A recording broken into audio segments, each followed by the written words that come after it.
Como hemos estado realizando cada miércoles, estamos estudiando el gran tema de Cristo como sumo sacerdote.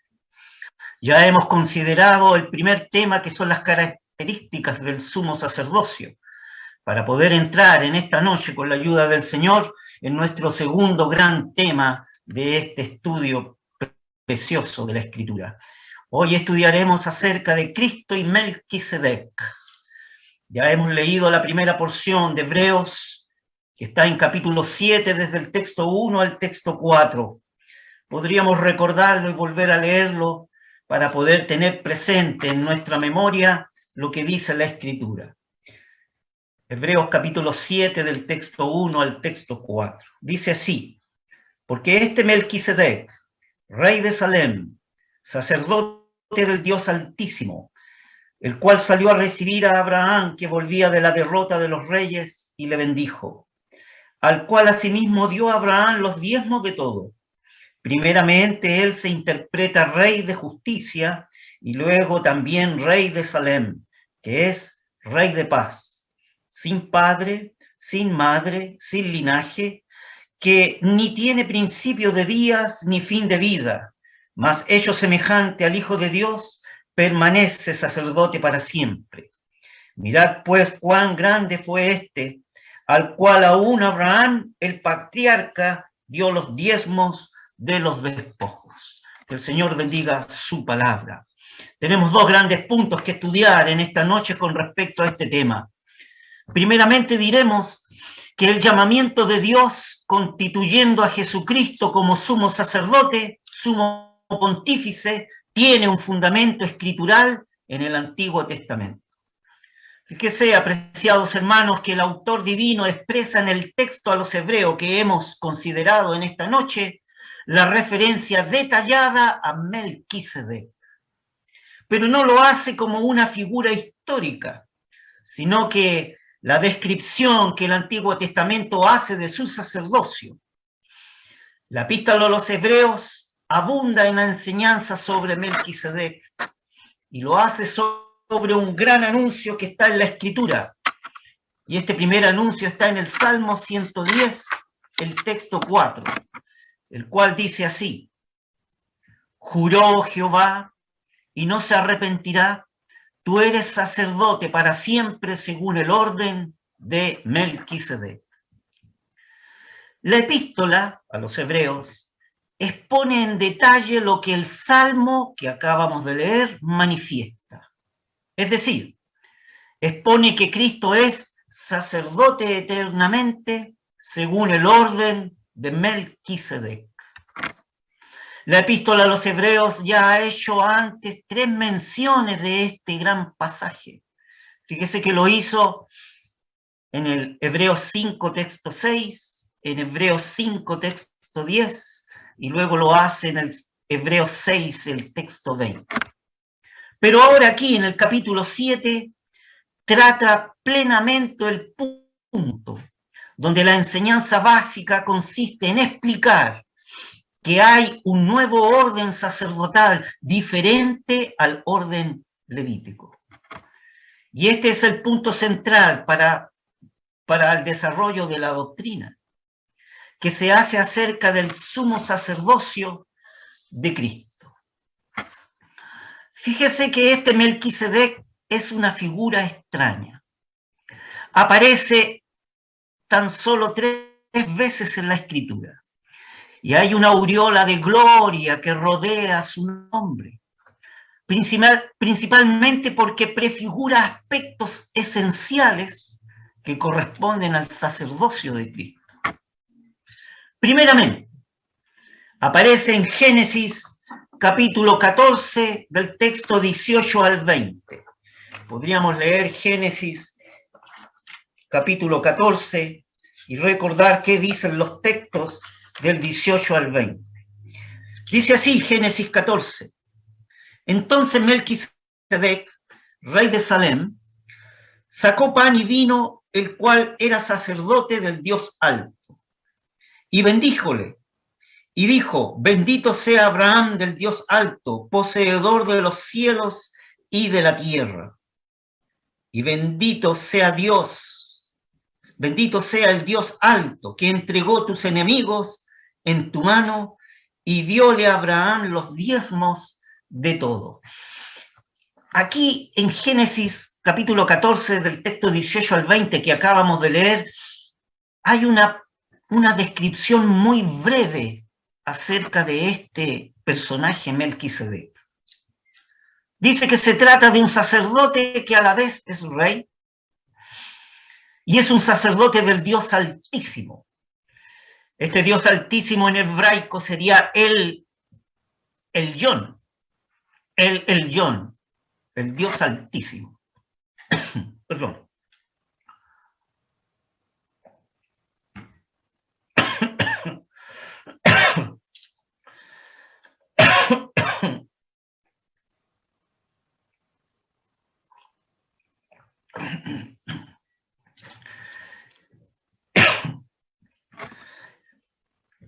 Este Dios, Melquisedec, recibe a Abraham después de una gran batalla y ofrece pan y vino y recibe los diezmos de Abraham y lo bendice. Luego sigue la revelación bíblica, un largo silencio en cuanto a este personaje. La historia en Génesis que acabamos de leer es muy breve, pocos detalles y termina. Pero deja una profunda impresión en Abraham. Como segundo punto podemos decir que en el Salmo 110, unos 1000 años antes después, aparece algo más sobre Melquisedec. Es un breve anuncio profético allí en el Salmo 110, que podríamos considerar. En este Salmo 110 se revela la Escritura en el texto 4 diciendo lo siguiente: juró Jehová y no se arrepentirá, tú eres sacerdote para siempre, según el orden de Melquisedec. La verdad que el salmista está pensando en un sacerdocio mesiánico y lo asemeja a este Melquisedec, pero no avanza en el pensamiento. El salmista no lo desarrolla. Y no debemos olvidar que aquí en el Salmo 110, en el texto 1, el cual reza así, el Salmo 110, en el texto 1, un minuto por favor. Jehová dijo a mi Señor, siéntate a mi diestra. Es decir, Jehová dijo a mi Señor, es decir, dijo Jehová a mi Señor, el Mesías, el Cristo, siéntate a mi diestra. El Mesías es invitado a sentarse en el trono de Dios. Es decir, ocupa un lugar de honor. Y esto tiene que ver con la resurrección del Mesías. La expresión aquí en el Salmo, siéntate, sugiere que su obra expiatoria ha sido consumada, la de este Mesías. La frase a mi diestra sugiere que la comunión con el Padre ha sido totalmente restaurada. Como un tercer punto podemos decir, otros 1000 años después, vuelve a aparecer de nuevo Melquisedec. Vuelve a anunciarse en la Escritura por tercera vez a Melquisedec. Pero en este caso, no se trata el breve relato histórico que hemos leído en Génesis, ni tampoco un breve anuncio profético que hemos leído en el Salmo 110, sino que en la Epístola a los Hebreos encontramos la gran exposición doctrinal acerca de este personaje. Hay que destacar que el sacerdocio de Cristo se relaciona con el de Melquisedec en cuanto al orden, pero en cuanto al oficio se le compara con el sacerdocio arónico. El divino autor en la Epístola a los Hebreos vuelve al sacerdocio de Melquisedec para establecer lo que es fundamental, y lo hace en los capítulos 5 y 7 de la Epístola a los Hebreos, que es la superioridad del sacerdocio de Cristo con respecto al sacerdocio arónico. El nombre personal de Melquisedec es rey de justicia. La verdad que la palabra Melquisedec en hebraico es una palabra compuesta, porque primeramente dice Melqui, que en hebraico significa rey o mi rey, y Sedec, que en hebraico significa justicia o rectitud.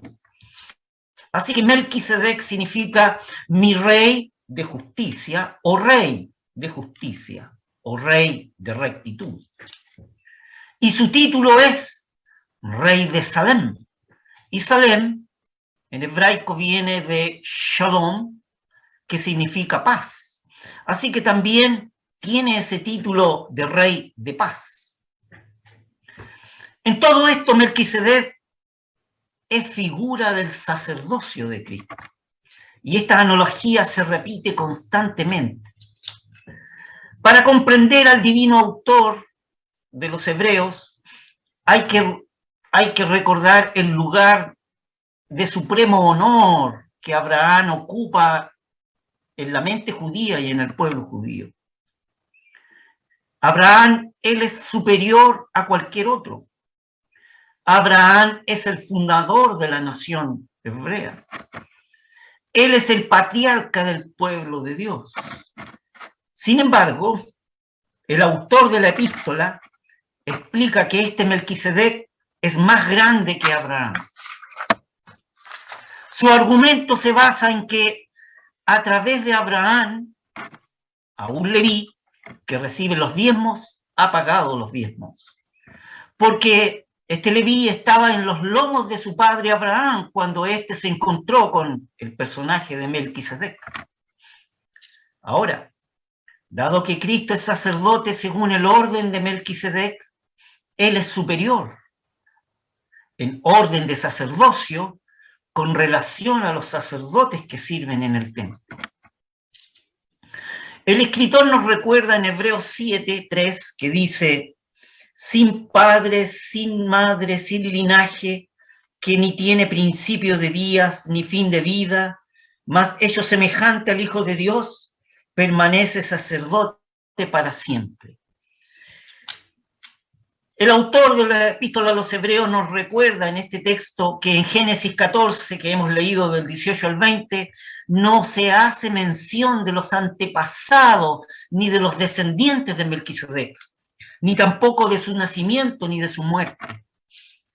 El silencio de la genealogía de Melquisedec se pone de manifiesto y se enfatiza radicalmente para concretar el tipo que era Jesucristo. Y siendo tipo de Cristo, la palabra guarda silencio sobre los antepasados de Melquisedec. Nada se dice de la escritura de la procedencia del rey de Salem. Sin duda el silencio es intencionado y debe entenderse en el sentido propio de un pasaje inspirado con un determinado propósito tipológico. Podríamos decir entonces que el silencio de Dios puede ser muy elocuente y aún el silencio de Dios hasta puede ser solemne. La historia no escrita de Melquisedec obedece a un propósito divino y el Espíritu Santo interpreta mediante esta omisión deliberada de su descendencia el carácter eterno, inmutable del sacerdocio de Cristo. Fíjese que en términos de comparación entre ambos sacerdocios, el sacerdocio arónico y el de Cristo, y el de sacerdocio de Melquisedec, podríamos hablar algo al respecto. El divino autor va a demostrar que el sacerdocio de Cristo es superior al sacerdocio arónico porque es según el orden del sacerdocio de Melquisedec. que el sacerdocio de Melquisedec era superior al de Aarón se basa en el pago que hizo Abraham de los diezmos a Melquisedec. Y se basa en que este Melquisedec bendijo a Abraham. Como primer punto, entonces podemos decir, la mención del hecho de que Abraham pagara los diezmos a Melquisedec subraya en la mente del escritor a los hebreos la grandeza de la persona de aquel sacerdote del Dios Altísimo. Por lo tanto, como punto 1, Abraham mismo reconoció esta superioridad al pagarle los diezmos, y como punto 2 podemos decir que también Leví, de quien descienden los sacerdocios de hebreos, pagó los diezmos a Melquisedec. Como segundo punto podemos decir, además, lo que dice la Escritura: considerad pues cuán grande es este Melquisedec, que bendijo al que tenía las promesas. Invoca entonces el principio de que el menor es bendecido por el mayor. Y la conclusión inaludible es: Melquisedec era mayor que Abraham, el sacerdocio levítico procede de Abraham, y el sacerdocio de Cristo es según el orden o la semejanza de Melquisedec. Por tanto, el sacerdocio de Cristo es superior al sacerdocio levítico, que es lo que la epístola a los hebreos desea demostrar. Fíjese, apreciados hermanos, que hay un orden providencial en la Escritura. Primeramente se habla de Melquisedec en Génesis capítulo 14. Después un breve anuncio profético en el Salmo 110 que hemos considerado, lo cual permite afirmar que Melquisedec fue así, hecho semejante al Hijo de Dios. La importancia escritural es subrayar el sacerdocio de Cristo. Este orden providencial que manifiesta la Escritura pone el fundamento. Primero, para afirmar que estaba profetizado que habría un nuevo sacerdocio diferente al orden levítico. Segundo, que es el Padre quien designa al Hijo como sacerdote, como sumo pontífice, a Cristo, el Padre Celestial. Tercero, que el Hijo de Dios ha alcanzado este sacerdocio no por razones de genealogía, sino por el derecho propio, porque tiene vida en sí mismo. Por lo tanto, pertenece para siempre, como dice el texto de Hebreos 7. Permanece sacerdote siempre, o es sacerdote para siempre. Su sacerdocio es eterno e inmutable, como reza el texto 24 del capítulo 7, que dice: mas por cuanto permanece para siempre, tiene un sacerdocio inmutable. Lo fundamental, para poder comprender, es que la calidad de vida del Hijo de Dios determina el carácter indisoluble, incesante, perpetuo de su sacerdocio. El sacerdocio de Cristo trasciende toda limitación. El sacerdocio levítico, sin embargo, era oficiado por hombres mortales, dice la Escritura. Esto está en el texto 8 del capítulo 7, que dice: he aquí ciertamente los hombres mortales toman los diezmos, mas allí aquel del cual está dado testimonio que vive. El sacerdocio levítico era oficiado por hombres mortales, pero Cristo, lo que se quiere ensalzar aquí en la epístola, vive para siempre. Por lo cual puede también salvar, dice el texto 25 del capítulo 7, eternamente a los que por él se allegan a Dios, viviendo siempre para interceder por ellos. La Escritura no está diciendo que Melquisedec fuera inmortal o que no hubiera tenido padres humanos, sino que se está interesado en un sacerdote más grande que cualquiera hubiera surgido del orden sacerdotal leví o levita. El divino autor está pensando en uno que sería al mismo tiempo lo mismo que Melquisedec, un sacerdote y rey. El divino autor está interesado en este personaje porque todos estos detalles que tiene Melquisedec y el silencio de la escritura acerca de su persona y su genealogía constituyen una prefiguración del sacerdocio del Hijo, el cual está profetizado en el Salmo 110, que hemos considerado. Como segundo gran punto en esta noche podríamos decir que el sacerdocio de Cristo puede ser de un orden superior al de Aarón porque lo ha reemplazado.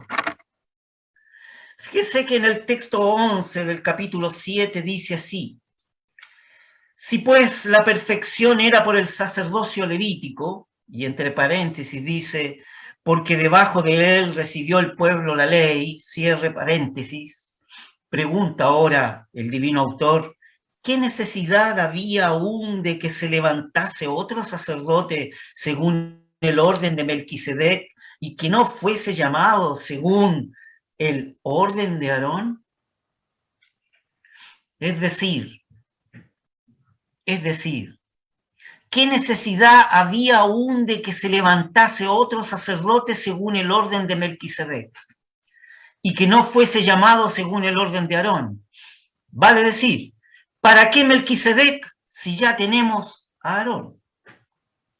La clave de este asunto, para dar respuesta a esta pregunta de la Escritura, se encuentra en el vocablo perfección, que significa un acto o un proceso de concreción de algo, es decir, cumplir el propósito para lo cual fue instruido. La enseñanza del sacerdocio arónico es que tenía el propósito de prefigurar el hecho de quitar el pecado, tal como lo expresa Hebreos 10, el texto 4, el cual dice, porque la sangre de los toros y los machos cabríos no pueden quitar pecados. Y este no poder quitar pecado era el obstáculo que mantiene al hombre alejado de Dios. Entonces lo fundamental es reconciliar al hombre con Dios. Por tanto, es imperioso que se hable de un nuevo sacerdocio. Se hace referencia a aquello que daría pleno cumplimiento entonces a este propósito eterno de Dios. Es decir, el hecho de quitar definitivamente el pecado, el pecado del hombre, el cual es y era el obstáculo que mantiene al hombre alejado de Dios. El sacerdocio levítico podía simbolizar esta reconciliación, pero no podía garantizarla. Los sacerdotes levíticos pudieron hacer eso en una forma típica, simbólica, pero no filial, no perfecta. Aquel sacerdocio levítico y aquellos sacrificios que hacían ellos en su ritual fueron establecidos por Dios para señalar al Mesías y a la necesidad de una muerte vicaria. En otras palabras, dado que el sacerdocio levítico no podía y no pudo nunca quitar el pecado, era entonces necesario tener un nuevo sacerdocio, el cual vendría de otra tribu, la de Judá. Un nuevo sacerdocio y un nuevo sacerdote. ¿Quién sería ese? El Mesías. Este Mesías debía ser levantado y no podía ser del orden de Aarón, sino sería del orden o semejanza de Melquisedec. El texto 17 del capítulo 7 de la epístola a los Hebreos dice, pues se da testimonio de él, del Mesías, el cual Dios, el Padre, le dice, tú eres sacerdote para siempre según el orden o semejanza de Melquisedec. Y este es el gran anuncio profético que tiene el Salmo 110. Y el Salmo es fundamental en la revelación escritural. ¿Por qué? Anuncia que llegaría un día un sacerdote de otro orden, quien ejecutaría lo que el sacerdocio arónico, lo que el sacerdocio levítico no había podido hacer. Además recordaremos que de la tribu de Judá venían los reyes, y Cristo ha nacido de la tribu de Judá, pues él habría de reunir el sacerdocio y además el reino, como profetiza Zacarías. Zacarías dice en el capítulo 6, el texto 13, él edificará el templo de Jehová, y él llevará gloria y se sentará y dominará en su trono y será sacerdote en su solio. Y consejo de paz será entre ambos dos. Lo que debemos destacar de Zacarías es la frase que dice, dominará en su trono y será sacerdote. Podemos ahora entonces señalar diferencias fundamentales entre el sacerdocio de Cristo y el sacerdocio arónico. Como primera diferencia vamos a decir el sacerdocio de Aarón y el de Cristo son diferentes en su condición espiritual. El sacerdocio levítico ofrecía primero sacrificios por sí mismo, porque estaba alcanzado por la mancha del pecado. Sin embargo, la ofrenda que hace Cristo es una ofrenda sin mancha a Dios. Al comparar ambos órdenes, el de Cristo y el levítico, los sacerdotes levíticos eran intrínsecamente débiles. A causa del pecado estaban rodeados de flaquezas. Sin embargo, Cristo se presenta como un sumo sacerdote, un sumo pontífice, en todo semejante a sus hermanos, con excepción del pecado. Solo Cristo ha podido ofrecer un sacrificio expiatorio, es decir, un sacrificio que ha agotado el pecado y lo ha quitado de la presencia de Dios. Solo Cristo pudo ofrecer por él poder de una vida indisoluble y no bajo una ley de mandamiento carnal. Como segundo punto con respecto a las diferencias, podemos decir que el sacerdocio arónico y el de Cristo son diferentes porque ofician en santuarios diferentes. El divino autor en la epístola a los Hebreos señala la naturaleza terrenal del sacerdocio arónico y levítico, porque dice que el primer pacto tenía un santuario terrenal. Así dice Hebreos capítulo 9, el texto 1. Tenía empero también el primer pacto reglamentos de culto y santuario mundano, es decir, un santuario terrenal, mundanal, terreno, en tanto que Cristo ha entrado al santuario celestial, como dice Hebreos 8:2, es ministro del santuario, de aquel verdadero tabernáculo que el Señor asentó y no hombre. Y también dice en Hebreos 9:11, mas este ya presente Cristo, pontífice de los bienes que habían de venir, por el más amplio y más perfecto tabernáculo, no hecho de manos, es saber, no de esta creación, un tabernáculo celestial. El sumo sacerdocio de Cristo en el cielo ha dejado de lado el sumo sacerdocio levítico. El único y gran sacrificio, el de Cristo, que ha hecho de sí mismo, ha ofrecido y ha aceptado, y es ofrecido y es aceptado por Dios. Todos los demás sacrificios remetían el pecado, es decir, lo transferían a la cruz. Pero en la cruz asistimos a la única verdadera expiación por el pecado y contemplamos al único verdadero Cordero de Dios que quita el pecado del mundo. Hay otra consecuencia de este hecho, es que ahora existe un nuevo culto cristiano. Y la Iglesia de Cristo conoce ahora ya no el sacrificio por el pecado, sino un sacrificio de alabanza y adoración, tal como dice y nos exhorta Hebreos 13 en el texto 15, el cual reza: así que ofrezcamos por medio de él, por de Cristo y su obra, a Dios siempre sacrificio de alabanza, es a saber, frutos de labios que confiesen su nombre. Como tercer punto de diferencia entre el sacerdocio arónico y el de Cristo, podemos decir de que estos se diferencian por la ofrenda misma que es ofrecida.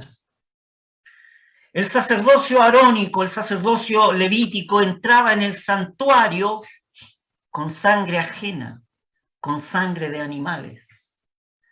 Cristo, sin embargo, se ha presentado en el santuario celestial como un sumo pontífice, un sumo sacerdote, con la ofrenda más costosa que puede pensarse. Ha ofrecido su propia sangre, que él ha ofrecido él mismo.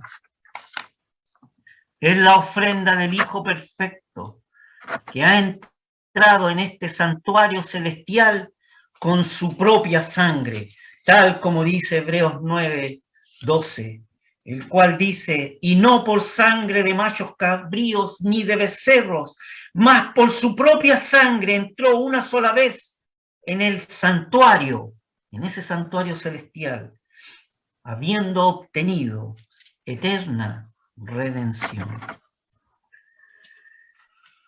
Fíjese que en Primera de Pedro, en la epístola de Primera de Pedro, el texto 18-19,